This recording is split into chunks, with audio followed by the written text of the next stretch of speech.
BSc Part 2nd. Now we start last topic of your syllabus and is the last topic of third unit is a chordatids. आपकी जो third unit है इसका last topic है, इसके साथ ही आपके syllabus का भी लास्ट टॉपिक है ये chordatids. इसके बाद आपका सिलेबस कंप्लीट हो गया है. ठीक है. chordatids is a fossil member. जैसा कि हमने साइकेडोफिलिकल्स बेनिटेल्स के बारे में पढ़ा कि एट प्रेजेंट ये एक्सटिंक्ट फॉर्म में है, यानी फॉसिल के फॉर्म में ही हमें मिले हैं और फॉसिल के बिहाफ पर ही प्लांट्स की स्टडी करके प्लांट्स को रिकंस्ट्रक्टेड किया गया है. लेकिन according to geological time scale एक टाइम ऐसा भी था कि जब एक वेल डेवलप्ड फॉर्म में ये अर्थ पर पाए जाते थे. अगर हम यहाँ chordatids के बारे में बात करें तो chordatids भी साइकेडोफिलिकल्स और बेनिटेल्स की तरह अब एक्सटिंक्ट हो चुके हैं, लेकिन इनका कोई भी मेंबर लिविंग फॉर्म में वर्तमान में एट प्रेजेंट नहीं है. बट इनके फॉसिल जो मिले हैं, फॉसिल के बिहाफ पे प्लांट को रिकंस्ट्रक्ट करके उसकी स्टडी की गई है. chordatids को बेसिकली डिवोनियन पीरियड के कार्बोनिफेरस में काफ़ी डोमिनेंट फॉर्म में पाए जाते थे. यानी ऐसा माना जाता है कि जो पैलियोजोइक इरा का जो डिवोनियन पीरियड था उसमें इनका ओरिजिन हुआ था और कार्बोनिफेरस टाइम में ये वेल डेवलप्ड फॉर्म में थे एंड पर्मियन पीरियड में ये एक्सटिंक्ट हो गए थे और एट दैट टाइम ये फॉसिल के फॉर्म में ही हमें मिले हैं. अगर हम फॉसिल के बिहाफ पर chordatids या chordates के बेसिक या स्पेसिफिक फीचर्स की बात करते हैं, स्पेसिफिक कैरेक्टरिस्टिक की बात करते हैं, तो सबसे पहले जो कैरेक्टर हमारे सामने आता है वो ये है कि इस कैटेगरी के या इस फॉसिल के जो प्लांट थे बहुत लंबे होते थे और इनका जो स्टेम था काफ़ी अधिक लंबा होता था और लोअर पार्ट में ये अनब्रांच्ड लेकिन अपर पार्ट में ये ब्रांच्ड होता था. यानी जो तने का जो निचला हिस्सा होता था वो अशाखित और तने का ऊपरी भाग शाखित होता था और ये सघन वन के रूप में पाए जाते थे. बेसिकली बहुत वेल डेवलप्ड फॉर्म में थे. पत्तियां या तो इन प्लांट्स के डायरेक्ट स्टेम से लगी रहती थी या या ब्रांचेस पर लीफ का फॉर्मेशन होता था और लीव्स का अरेंजमेंट स्पाइरली फॉर्म में या सर्पिलाकार रूप में हुआ करता था. लीव्स सिंपल थी, बड़ी थी और लगभग 1 मीटर लंबी होती थी और काफ़ी स्टोनी या थिक कैटेगरी की होती थी ये. और इनकी जो शेप होती थी वो ग्रास की जो लीफ होती है उस तरह की हुआ करती थी. तो ग्रास की जैसी सिंपल लीफ होती थी लेकिन ये काफ़ी लंबी होती थी, 1 मीटर तक इनकी लंबाई होती थी, थिक होती थी और ये एक दृढ़ या जिसे हम कहते हैं स्टोनी अपीयरेंस इनकी होती थी. सेकेंडरी जाइलम की बात करें, सेकेंडरी जाइलम जो था पिक्नोजाइलिक प्रकार की, उसके अंदर वुड पाई जाती थी. जैसा कि मैं आपको प्रीवियस क्लासेस में बता चुकी हूँ कि जिम्नोस्पर्म में 2 तरह की वुड प्रेजेंट होती है, पिक्नोजाइलिक और मैनोजाइलिक. इनका डिस्क्रिप्शन भी बता चुकी हूँ. तो यहाँ जो chordatids हैं इनमें प्रोटोजाइलम के अंदर पिक्नोजाइलिक टाइप की वुड प्रेजेंट होती थी. बेसिकली अगर हम रिप्रोडक्शन की बात करें या फ्रक्टिफिकेशन की बात करें तो इनके जो स्टेम हो, इनका जो फ्रक्टिफिकेशन वाला पार्ट है या फ्लावर वाला पार्ट है ये डायोशियस कैटेगरी के होते थे या द्विलिंगाश्रयी प्रकार के होते थे. और इनका फ्रक्टिफिकेशन कुछ एग्जांपल इसमें बेसिकली फ्रक्टिफिकेशन इनका जो ऐसा था द्विलिंगाश्रयी था, लेकिन मोस्ट ऑफ मेंबर में ये एक लिंगाश्रयी जिसे हम कहते हैं डायोशियस कैटेगरी के थे. डायोशियस मीन्स मेल प्लांट और फीमेल प्लांट अलग अलग इनमें होते थे. नर मीन्स मेल, मादा मीन्स फीमेल. इनमें जो रिप्रोडक्शन पार्ट बनते थे ये कॉन के फॉर्म में ही डेवलप होते थे. लेकिन ये कॉन कैसे होते थे, जैसा कि हमने साइकस के अंदर पढ़ा है, पाइनस के अंदर पढ़ा, उस तरह के कॉन नहीं. इनमें कॉन जो होते थे लीफ लाइक पार्ट्स के पास अरेंज होने से बनते थे और थोड़े लूजली डेवलप कॉर्न्स होते थे. यानी लूज प्रकार के कॉर्न इसमें पाए जाते थे और ये कॉर्न काफ़ी लूज होते थे. इनकी अपीयरेंस काफ़ी लूज होती थी. एक दृढ़ या सॉलिड टाइप के इसमें कॉर्न प्रेजेंट नहीं होते थे. ओके. अगर हम यहाँ बात करते हैं डायोशियस या फ्रक्टिफिकेशन जो थी, नर तथा मादा फलन इसमें जो थे, जिसके फलन को हम रिप्रोडक्टिव पार्ट कहते हैं, इसमें जो कौन होता था उसमें सेंट्रल एक्सिस प्रेजेंट होता था, सेंट्रल अक्ष, जैसा कि हमने केंद्रीय अक्ष जाइल साइकस और स्पाइनस में भी पढ़ा है. और जो फीमेल रिप्रोडक्टिव पार्ट था या जो फीमेल कौन था उसमें 1 to 4 ओव्यूज का डेवलपमेंट होता था. इसके अलावा अगर हम मेल रिप्रोडक्टिव पार्ट की बात करें तो इसमें 4 to 6 पॉलन सैक या पराग कोश का निर्माण होता था. बाइलेटरल सिमेट्री वाले सीड्स इसमें बनते थे.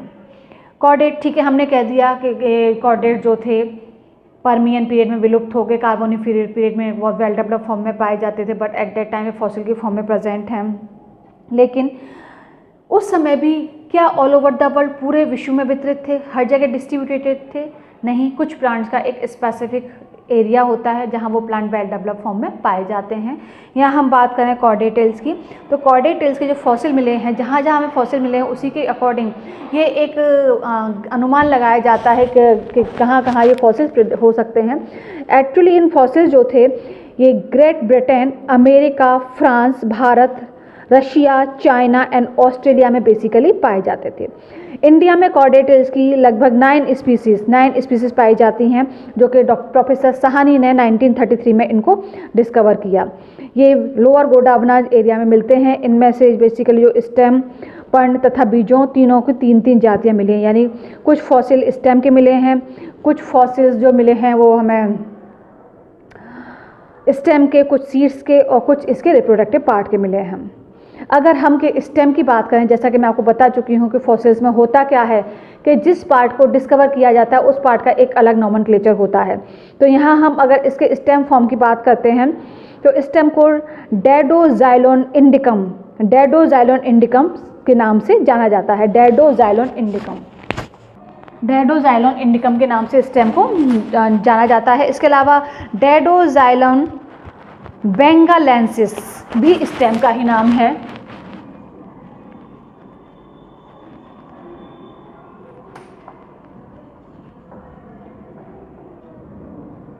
ठीक है, डेडोजाइलोन बेंगालेंसिस भी इसकी स्टेम का ही नाम है। इसके अलावा डेडोजाइलोन जेलिस्कियाई, ZALEYSSYKIE,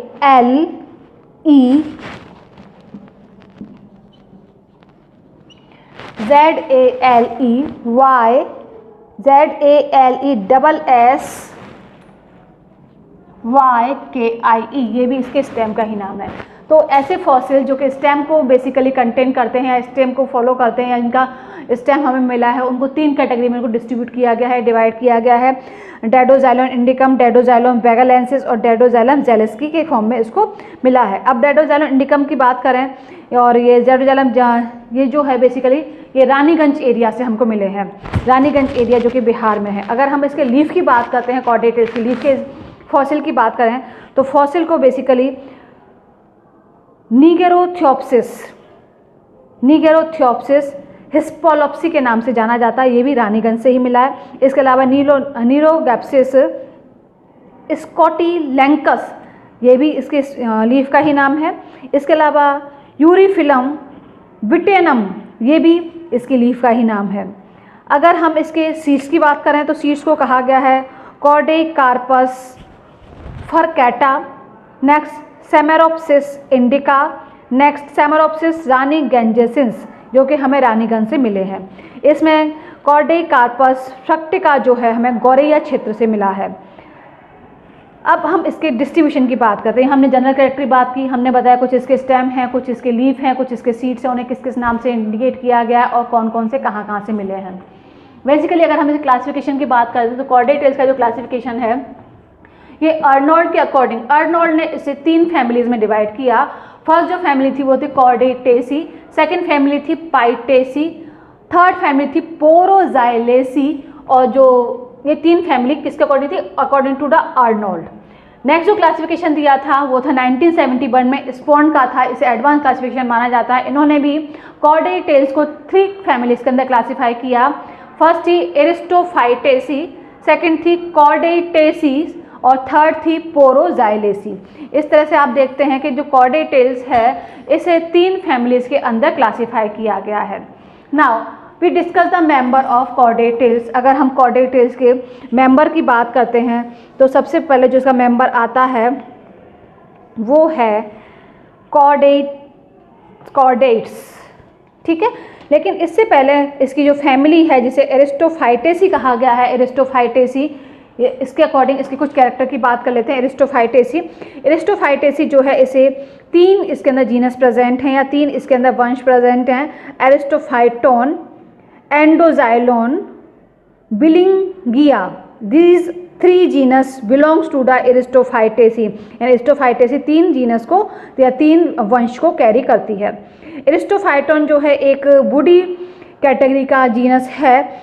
इसमें जो वुड है, अगर इसके सेक्शन कटिंग दी जाए, देखी जाए, एंटेरियर स्ट्रक्चर स्टडी किया जाए तो इसके सेंट्रल पार्ट में एक बड़ी पिथ दिखाई देती है। इस पिथ के चारों ओर वेस्कुलर बंडल प्रेजेंट होते हैं और ये वेस्कुलर बंडल बेसिकली कैसे होते हैं, 5 होते हैं। सेंटर में पिथ, देन सराउंडिंग में 5 वेस्कुलर बंडल प्रेजेंट होते हैं, जिसमें जाइलम अंदर की तरफ और फ्लोएम बाहर की तरफ होता है।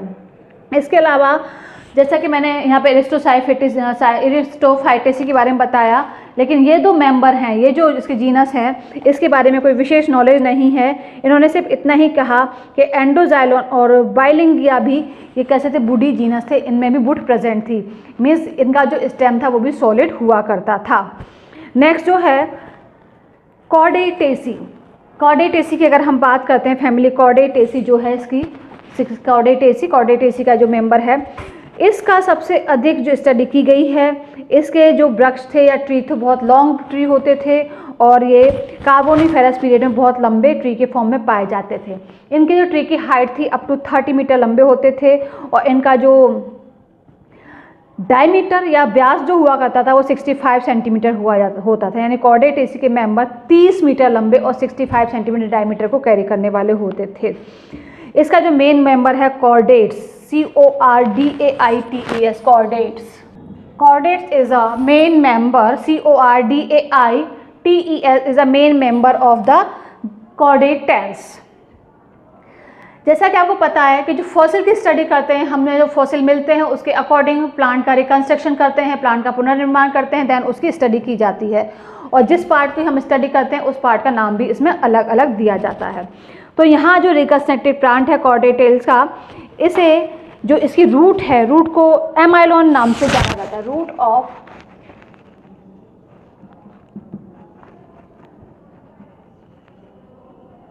रूट को एमाइलोन नाम से जाना जाता है। कॉर्डेट्स की रूट को एमाइलोन नाम दिया गया है। इसे एमाइलोन अगर कहा जाए तो आपका नाम से पहचान जाएंगे, is a root of chordates. Next जो इसकी वुड है, वुड मीन्स इसका जो जाइलम है, जाइलम को कॉर्डेजाइलोन, मीजोजाइलोन और डेडोजाइलोन, जाइलम या इसकी जो वुड है, जाइलम हम कहें या वुड भी लिख सकते हैं, इसलिए वुड को 3 कैटेगरी में डिवाइड किया गया है। कौन कौन सी 3 कैटेगरी हैं? कॉर्डेजाइलोन, डेडोजाइलोन एंड मीजोजाइलोन।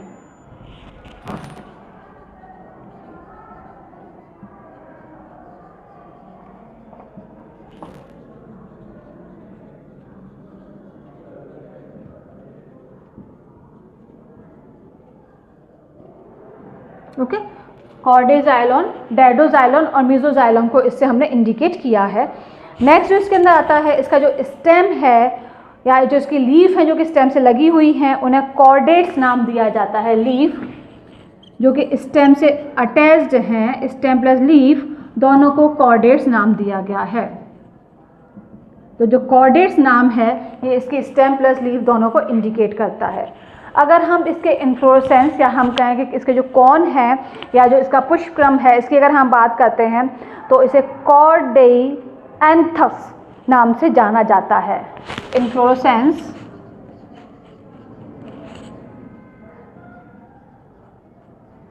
इन्फ्लोरेसेंस और कॉन्स को जिस नाम से जाना जाता है वो नाम है कॉर्डेइएंथस।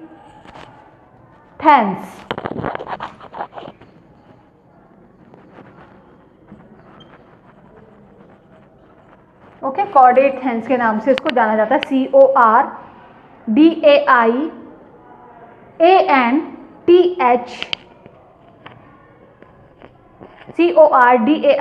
CORDAIANTHUS।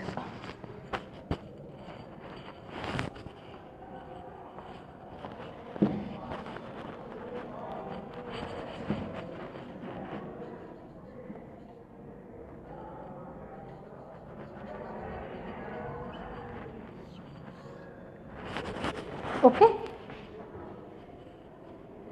नाउ इसके जो सीड्स हैं, सीड्स को बेसिकली जो माना जाना जाता है, सीड्स जैसा कि आपको पता है इसके सीड्स जो कि पायरेटरी सिमेट्री वाले सीड्स थे, इसके जो सीड्स को जाना जाता है, सीड्स को जाना जाता है कॉर्डेइकार्पस नाम से या कॉर्डेइकार्पस के नाम से, कॉर्डेइकार्पस या समारोप्सिस।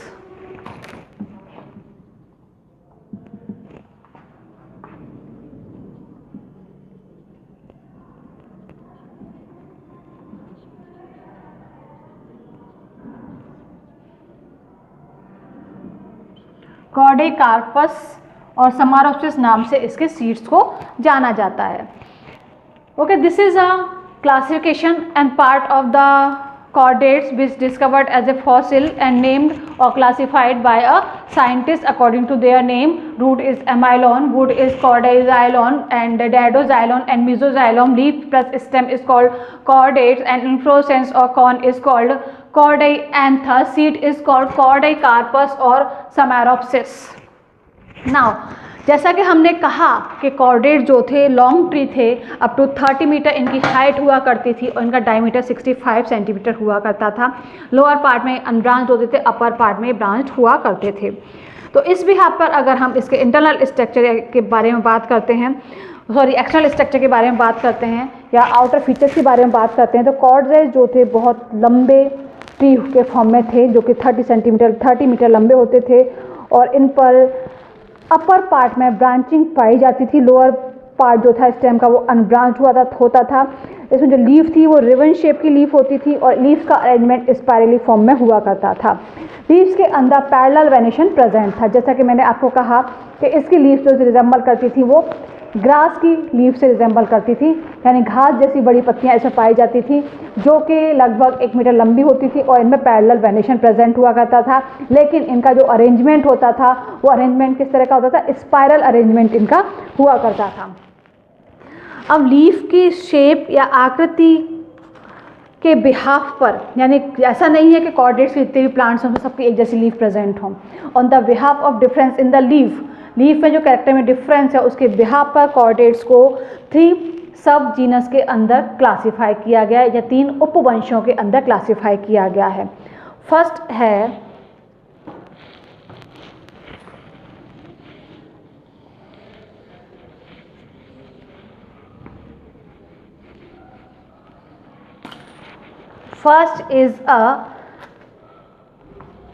euchordates.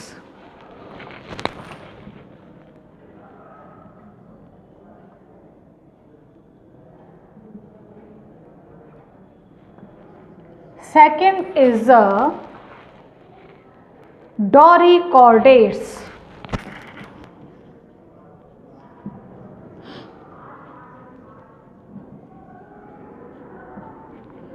And third is Poacordates.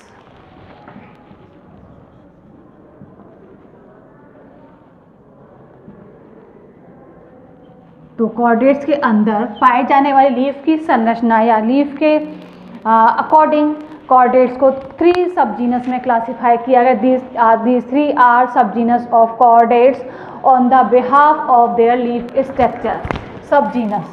First euchordates, second Dorichordates, next is Poacordates. तो इस तरह से हमने देखा जो कॉर्डेट्स प्लांट का जो अगर स्ट्रक्चर की हम बात करें तो कॉर्डेट प्लांट का स्ट्रक्चर कुछ इस तरह से हुआ करता था.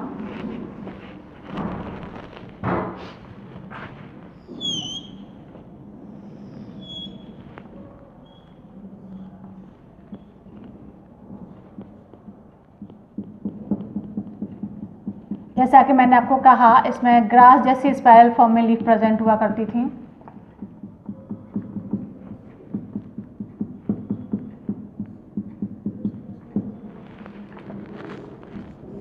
ये इसका स्टेम होता था जो कि इसकी लंबाई अगर हम प्लांट की पूरी लंबाई बात करें 30 मीटर तक लंबा होता था पूरा पौधा और इसका जो डायमीटर होता था वो लगभग 65 सेंटीमीटर इसका डायमीटर हुआ करता था. ओके तो ऑन द बिहाफ हम देख सकते हैं कि वेल डेवलप्ड थे और इनमें अपर पार्ट में ब्रांचिंग या शाखन पाया जाता था. Now we discuss internal structure of chordates. हाँ एक बात और मैं आपको कहना चाहूँगी कि इसमें जो रूट सिस्टम प्रेजेंट होता था वो सिंपल टेप रूट सिस्टम ही पाया जाता था जैसा कि दूसरे जिम्नोस्पर्म में प्रेजेंट होता है. लेकिन इस टेप रूट सिस्टम के साथ साथ इसमें माइकोराइजल एंडोफाइटिक माइकोराइजल रूट्स भी प्रेजेंट होती थी.